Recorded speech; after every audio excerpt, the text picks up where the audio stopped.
Jaishankar, nicknamed Psycho Shankar, serial killer, notorious for a series of rapes and murders. He was involved in about 30 rape, murder, and robbery cases across Tamil Nadu, Karnataka, and Andhra Pradesh. At the time of his death, he had been accused of murdering at least 19 women.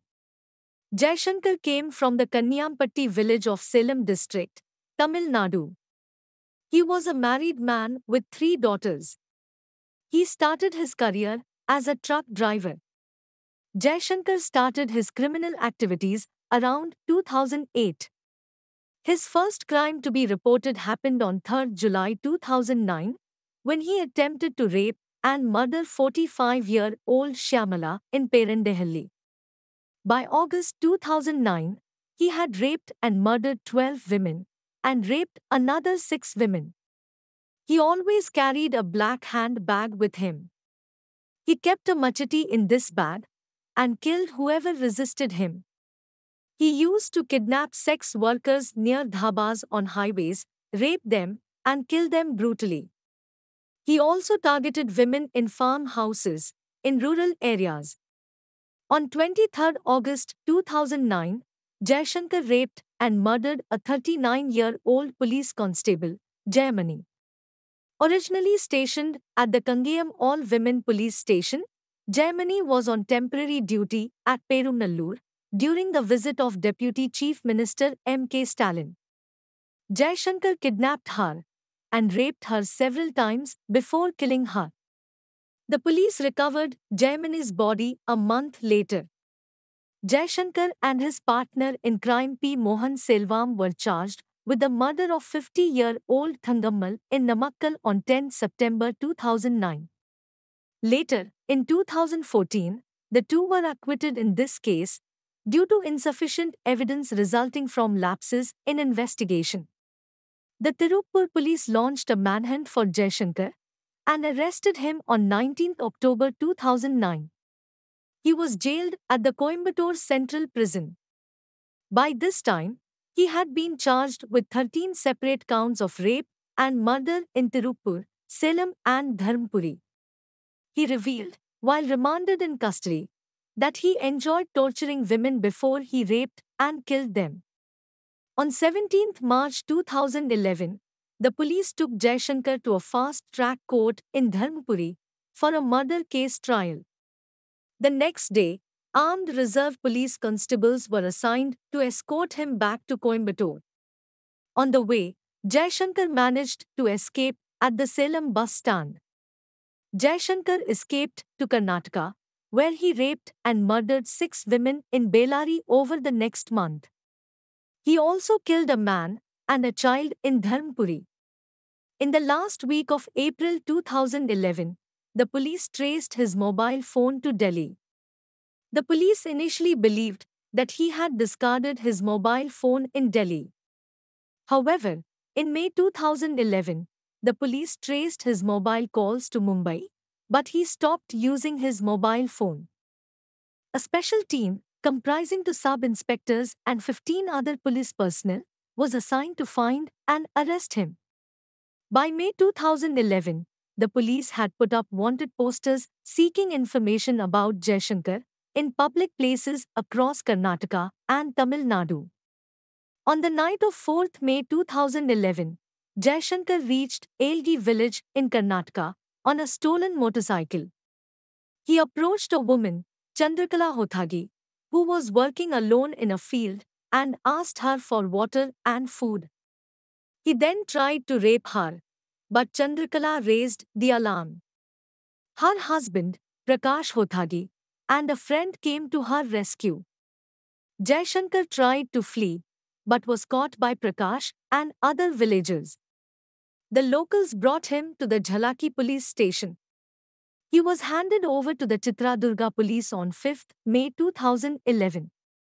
After his 2011 arrest, Jaishankar was kept at the Parappana Agrahara Central Jail in Bangalore.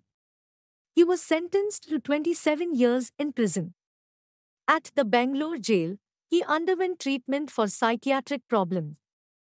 On 31 August 2013, the police took Jaishankar to the court in Tumkur near Bangalore. After returning, Jaishankar feigned uneasiness and was admitted to the hospital within the prison premises. He managed to secure a duplicate key and used it at 2 a.m. on 1st September 2013, when the daily change of guards took place.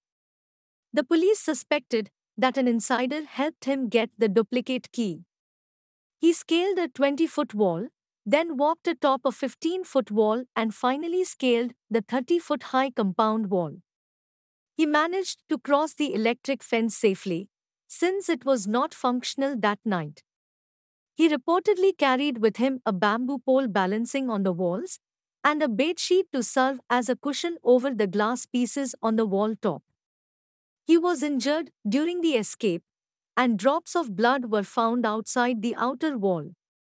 He was reportedly wearing a police uniform during his escape.